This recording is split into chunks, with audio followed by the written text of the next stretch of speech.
大家走这边，小心地上的杂物。谢谢提醒，我刚刚差点就被绊倒了。不过小空真厉害啊，这又是一条地图上根本不会显示的小路，可你总能把我们带到目的地。我刚潜入长空室的时候，走哪儿都小心翼翼，生怕角落里突然窜出一群装备精良的不法分子。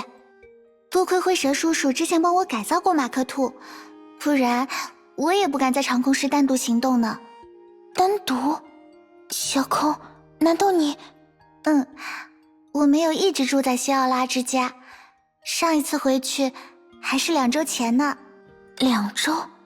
长空室的情况不太好，老师又不在，作为年长的孩子，我得承担起自己的责任。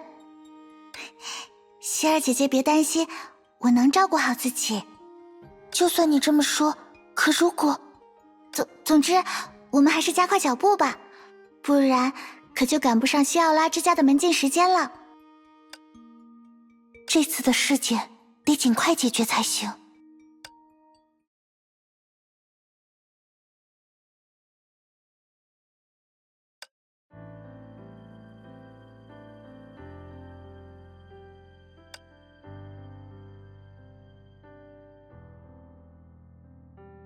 这也太大了吧！将鸟儿们小小的巢变成每个人都能回去的家，这就是老师一直想做一直在做的事。至于之前因为大崩坏沉没的西奥拉之岛，老师说等他下次回来一定能想出可以落实的第2版方案，毕竟人类已经战胜崩坏了嘛。你说的对。希儿好像在憋笑，难道他发现我们了？我早就说了，我们应该等他们进来再突然出现的。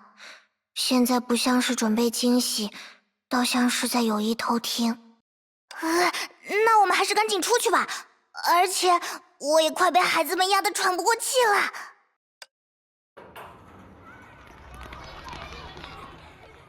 好久不见，希儿。若萨莉亚、莉莉亚，你们怎么在这里？我们可是给老师带来欢笑声的孩子们，除了这里，还有其他更适合我们的地方吗？笨蛋若萨莉亚，你说反了，我们才是老师，还是正在西奥拉基金会旗下孤儿院旅行的。巡游老师？是巡游老师。好的，我明白了。那个，总觉得时间也不早了，不如我负责把孩子们带回房间，你们找地方叙叙旧怎么样？苏珊娜姐姐，我和你一起去吧，我也好久没见他们了。好呀好呀，有小空在，干什么都很安心。既然这样，那就拜托你们了。不过别忘了，今晚我们还要跟2位博士汇报一下调查到的信息。放心，我可没忘哦，等会儿我就来找你。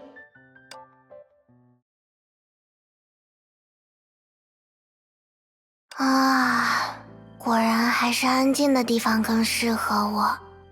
莉莉亚，这是危险发言啊！巡游老师怎么能说这种话呢？更何况我们伏特加女还不是马上就要出道了吗？万一出道后被人挖出刚刚说过的话，那可就大事不妙了。出道？罗萨莉亚又说胡话了，我们不是马上就要出道，只是做好了出道的准备而已。声乐课、舞蹈课、文化课，我们在巡游期间都没落下，每天也有认真做作业。还有怎样才能成为世界第一偶像的问题，我们也像得……嘘，莉莉亚，我们答应了德丽莎，这件事是不能说的。总之，我和罗萨莉亚已经报名参加了选秀比赛，再过几个月，希儿就能在电视上看到我们的表演了。好呀，到那时，我一定会喊上我们所有的朋友帮你们投票。不过，一边照顾孤儿院的孩子，一边还要坚持上课，一定很辛苦吧？老实说，是有点累了。可现在的大家不都在为了什么而努力吗？小空是这样，苏珊娜是这样，希儿也是这样。所以，如果我们还是像以前一样，只把成为偶像挂在嘴边，只把它当成过家家，而而不去做出任何改变的话，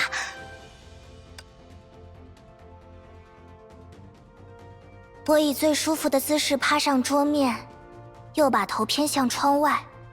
课桌散发出木质的醇香，不甚分明的朗读声划过我的耳朵。我让身心侵入安逸的空气，很快闭上了眼。整节课我没有一次翻身，连口水从嘴角滑下，打湿了课本都无所察觉。直到下课铃响，阳光晃眼的瞬间，我才忽然意识到，我们和咸鱼有什么区别吗？Rosalia，果然希儿也是这个表情呢。所以那天晚上，Rosalia拉着我找到了德丽莎。除了不想变成咸鱼，你们还有什么别的理由吗？如果有理有据，我不是不可以考虑答应。我们当然有别的理由，比如为了每天都能吃到蛋糕上的樱桃，为了实现一直以来的梦想，为了让所有人展露笑容，也为了之前在梦中听到的话。笨蛋 Rosalia， 你那时候是醒着的。我们说的所有人，当然也包括正在月球上工作的 Kiana 姐姐。如果她打开电视就能看到我们，以及作为后援团的你们，一定会很开心吧？没错，这就是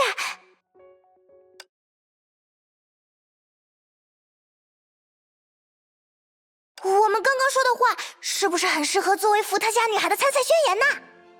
不行不行，莉莉，你快点重复一遍，我要拿笔记下来。当着摄像机的面说这些，你不会害羞吗？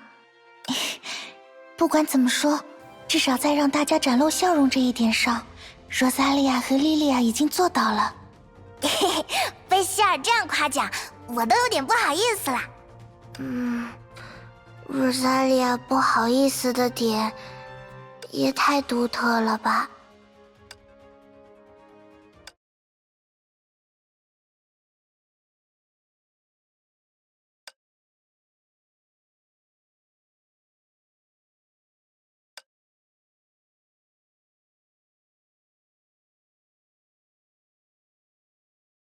莉莉亚，你现在是不是该睡觉了？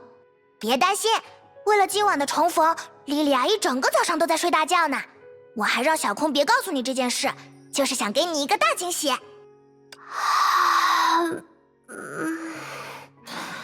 我现在一点儿也不困。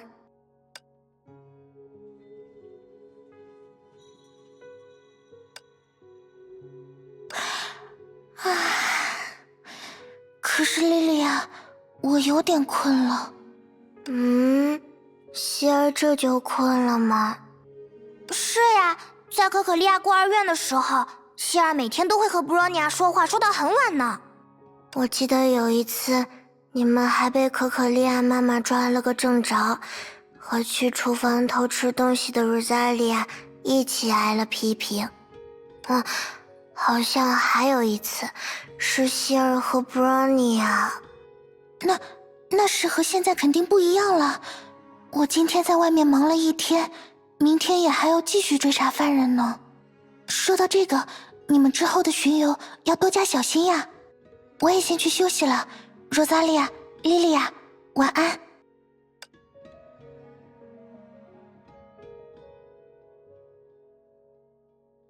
莉莉亚，我们刚刚好像还没有告诉希尔宿舍区在哪里。没关系，希尔很聪明，他一定